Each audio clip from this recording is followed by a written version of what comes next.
يقول صلى الله عليه وسلم: إن الله يضحك من رجلين، وفي رواية يعجب من رجلين. مما يعجب الله، مما يضحك الله جل جلاله. قال: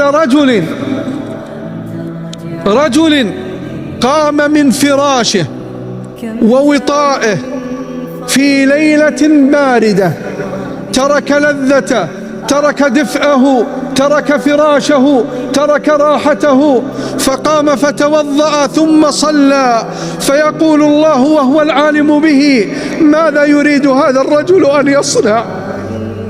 فتقول الملائكة: يا رب، يرجو ما عندك من الجنة، يرجو ما عندك ويخاف مما عندك. فيقول الرحمن الرحيم: أشهدكم أني أعطيته ما يرجو وأمنته مما يحذر.